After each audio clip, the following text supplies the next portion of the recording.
Sean Strickland, your old friend, has been tweeting about you since the fight. He said that when you were in the gym together, he would actually out-wrestle you and be better than you in the wrestling over 4 rounds. Bro, Dricus take him down many times, but how can he take me down, bro? Come on. This guy, I beat him everywhere and striking, but this guy just talk too much, so he's a funny guy. In my opinion, man, Chimaev's a weak man. I know he's made his entire career about being this big, scary boogeyman. But like, dude, you look at his history. Every time he's had a tough fight with a welterweight, there's always some fucking excuse. You know, I broke my hand, it's fucking Ramadan. The reason why I look like this is because this. Like, no, dude, it's because you got tested and the test came back is like, you're not really that big, scary of a man.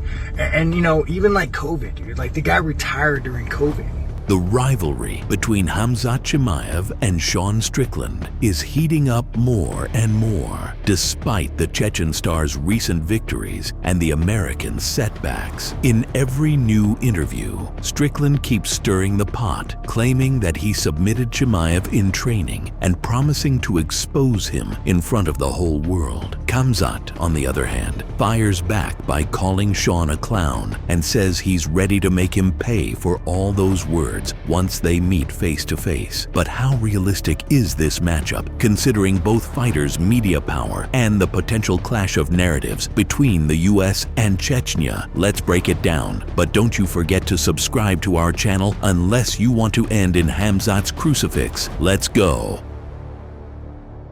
The rivalry between Sean and Khamzat started long before Chimaev moved up. Hard to believe now, but he used to fight at 170. Back in 2022, during the Smesh Bros era, Khamzat and Till came over to Strickland's gym for some training. That's when we witnessed the rarest of sights, the mythical fighter, humble and chill Sean Strickland, actually asking someone not to beat up training partners, a once-in-a-lifetime moment.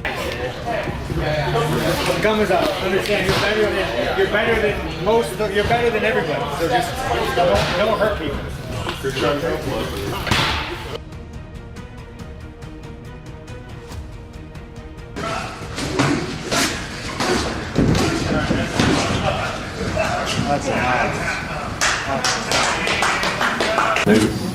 This is #1 bullshit. The former champ is famous for taking pleasure in roughing up newcomers in the gym. That's his thing. But later, Strickland himself described what really went down during those training sessions. Me, walked out of the gym, the whole gym seen it. And I think it just it goes to show you that he's a weak man. And I'll give you an example. Like, you could remove my lung, you could, whatever the fuck it takes, I'm gonna stay in there and fight. But the fact of the matter is, Ali had to call you and drag you back into this sport. You're always on the cusp of wanting to leave and get out of it. The tension between them went quiet for a little over a year. But once Khamzat moved up in weight and started closing in on a title shot, the fire reignited. This time, Sean showed no mercy to the new contender, especially after Khamzat claimed he used to tap the American with ease in sparring.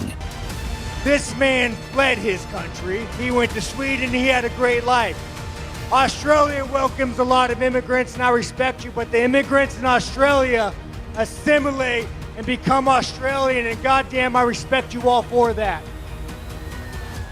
But this man goes back to Chechnya, off a dictator, him off, lets his son beat him up, and the leash got too tight. Too many G-Wagons. He was collected on. And when it came down to go a little deeper and a little more, this little ran to somewhere in the Middle East. And then he goes and sells a Bitcoin scam. Other guys were eating the exact same food as you, but you were the only one that... We all know how Chechens and Dagestanis take insults like that, truth or not. It felt like sooner or later, Khamzat would catch up to Sean with a bunch of friends. But at that point, Chimaev had other plans, especially coming off his win over Robert Whittaker. С кем хотел больше подраться, со Стрикландом или Дю Плесси? Ну, с тем, кем деньги больше дадут. Хамзат, а больше желания со Стрикландом не появилось подраться после вас всех высказываний? Да какая разница, мне без разницы. Это американцы привыкли к трештоку. То есть ты легко это воспринимаешь, какого-то спроса там с него не будет? Если человека менталитет нету нашего, что его спрашивать? Если дурак есть дурак, что ты будешь учить его быть умным? Ahead of his title fight with DDP, Sean brought Khamzat's name back up and cut a heavy promo, accusing Chimaev of lying and once again calling him out over his ties to a dictator. But this man goes back to Chet, off a dictator, him off, lets his son beat him up, and the leash got too tight. Too many G-Wagons. He was collected on.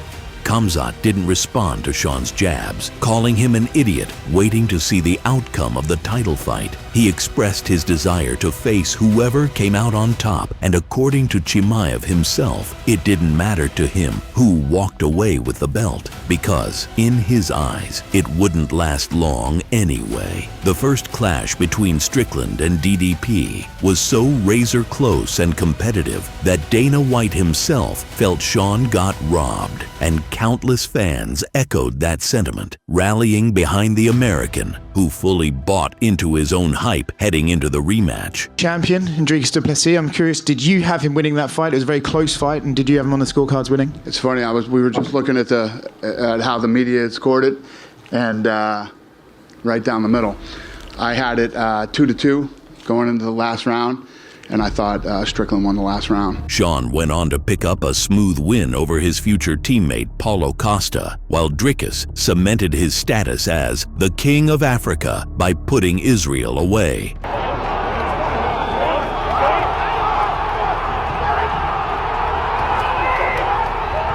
The rematch between Sean and Dricus turned into a one-sided beating. Du Plessis dominated Sean, even breaking his nose in the fourth round, and successfully retained the belt. After the fight, Dricus himself called out the boogeyman for a showdown, while Sean slipped into the shadows, waiting for his next free shot at the title. This is #1 bullshit.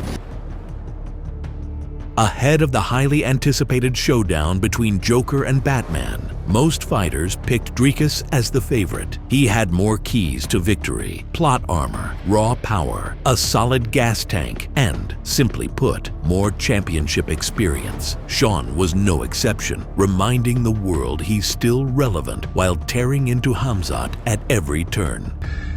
And I think where this fight really plays out is who's a bigger fucking man. And I just think Dricus is gonna fucking break him. I just don't think Chimaev has the heart to fucking fight a bigger, better man. So, yeah, my predictions is Dricus breaks him round 5.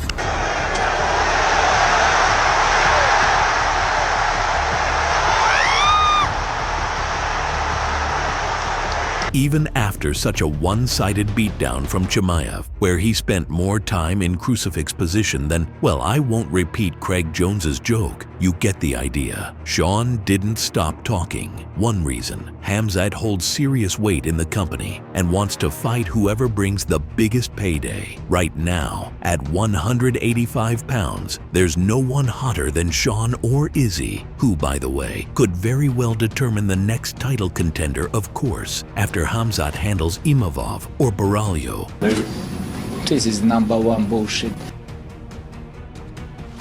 Sean Strickland, your old friend, has been tweeting about you since the fight. He said that when you were in the gym together, he would actually out-wrestle you and be better than you in the wrestling over 4 rounds. Bro, Dricus take him down many times, but how can he take me down, bro?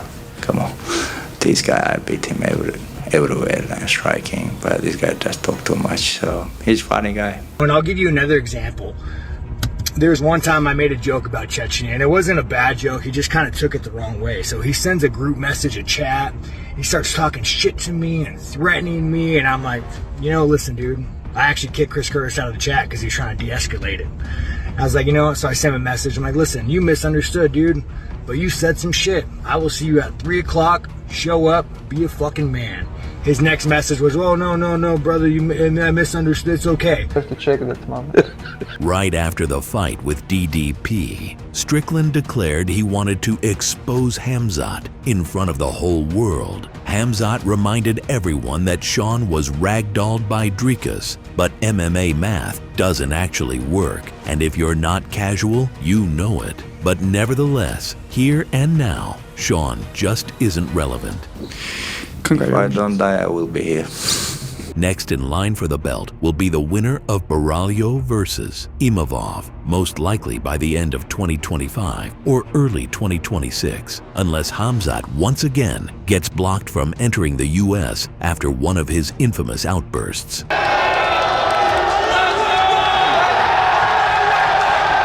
He's a big mouth fucking idiot. But let's break it down. The UFC has been short on big fights lately, so how could they actually make this matchup happen? After facing the winner of Borz versus Imavov, Khamzat will likely push for a big money fight with Pereira, but that's not happening. Alex isn't about to spend 6 months dieting just to cut back down to 185 and risk setting a new takedown speed record against him.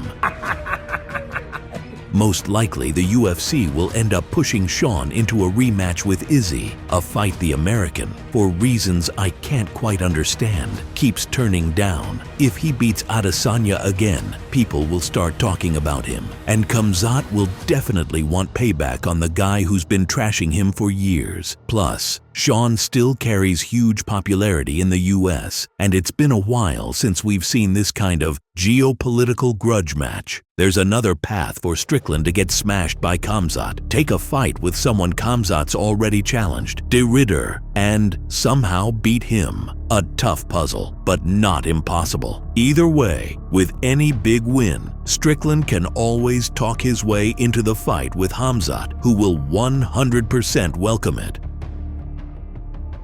In the MMA world, nothing is impossible. Everything is possible in your life when you believe. This is #1 bullshit. Nobody gave Sean a single chance against Izzy, especially after that explosive win over the man whose name shall not be spoken.